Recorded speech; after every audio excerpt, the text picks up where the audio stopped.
Welcome to Stocking the Pantry with Hal.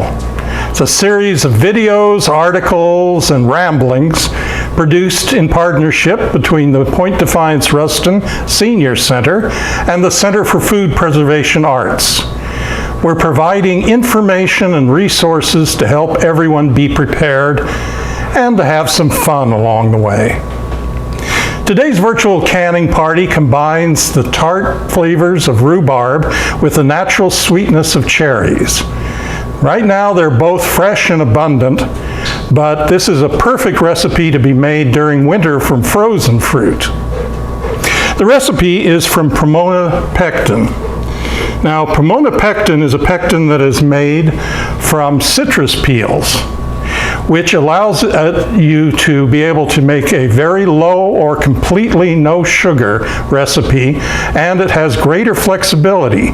You can make a size of batch anywhere from a half all the way up to 3 times.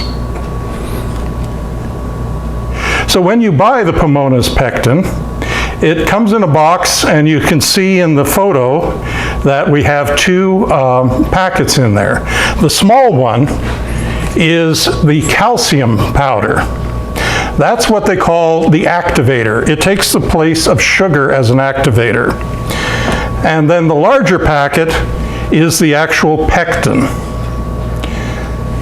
There's also in there a little flyer, which is not a recipe book per se, but it gives you the way to adapt your favorite recipes into using Pomona's pectin, and you can use any sweetener with it or no sweetener at all, as I mentioned.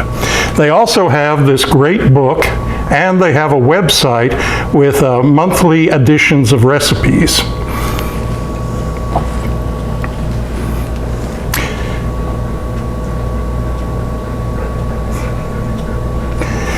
Had to take a moment whether I was going to cough or not.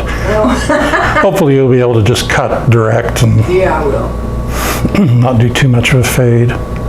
So in the instructions for all the Pomona's recipes, it starts off by getting prepared. And one of the things that you want to do in advance is make up what they call calcium water. You take a half a teaspoon of the calcium powder and a half a cup of water and mix it up. And this can be kept in the refrigerator for years. Same thing with the pectin if it's in an airtight container. You also want to mix your pectin with any sweetener that you're using,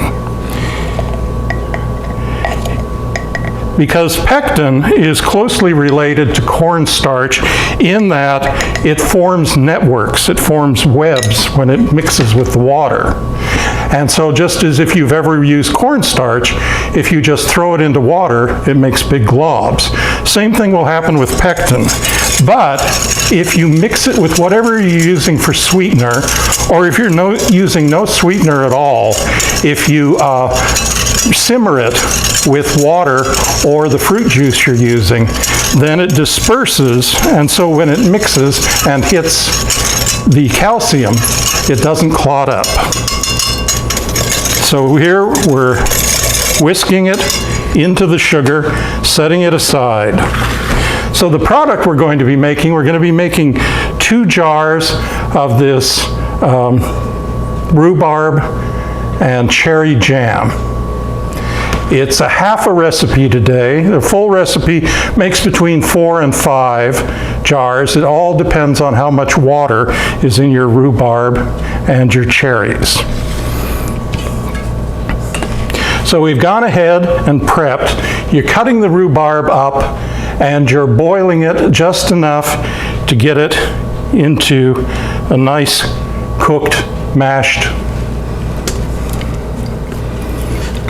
And the cherries, in this case, are chopped to about a little under a 1/4 inch dice. Now, we have another video that shows 5 or 6 different ways of pitting cherries. This would be one that would be perfect recipe for using the knife and just cutting them up right off the seed, or gently crushing them like you would a garlic clove. Remove the pit and then chop them up. So we've combined the fruit, and then we're going to add the pre-measured pectin, or pre-measured calcium water, and the pre-measured lemon juice. And one of the little warnings is you should always use a commercially prepared lemon juice rather than when you're making something to can, because you want to make sure the acidity is stabilized. And lemons, it's really hard to find a consistent. So we're going to be adding in that pre-mixed. And this is an induction burner. And so now we need to take a little time to bring this up to a boil.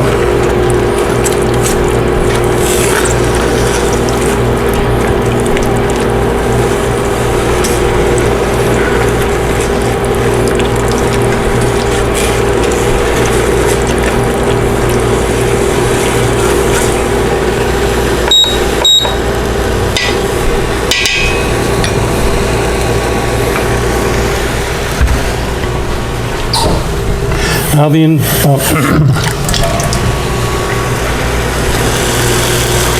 so it's always good to have a little water handy.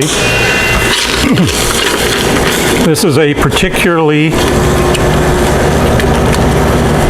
thick rhubarb puree, so you want to smooth it out.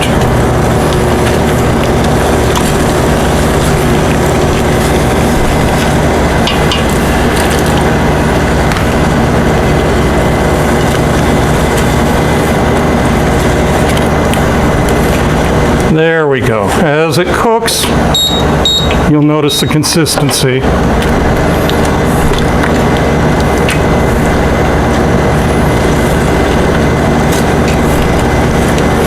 And it'll probably be another 2 or 3 minutes before it's cooked.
And then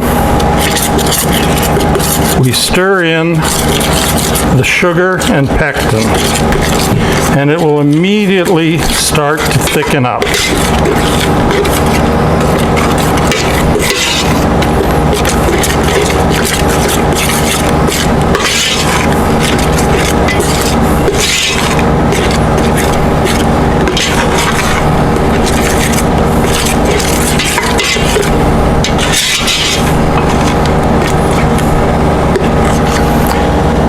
And you're looking for what's called sheeting.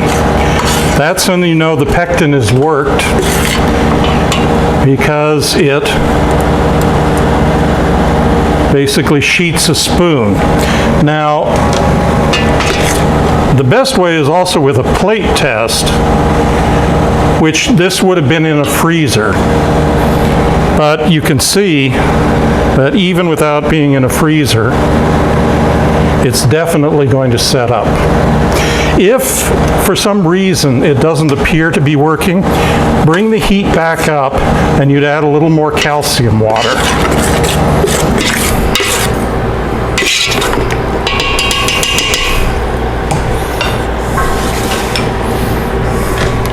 And we have prepared ahead of time some jars.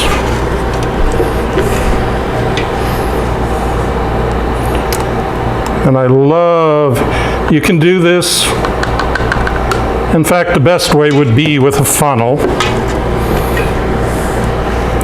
but we have such a small batch that we can just pour it in.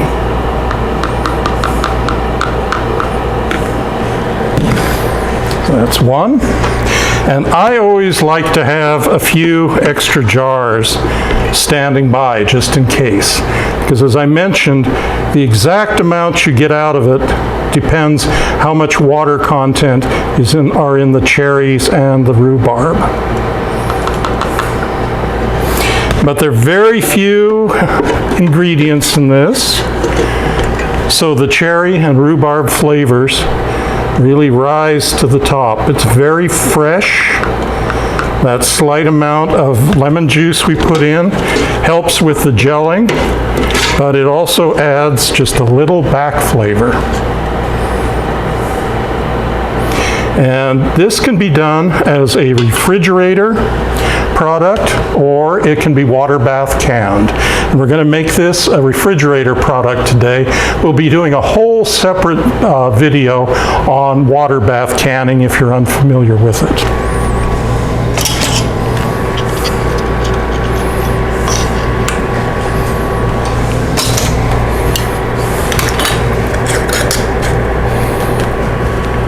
And so voila.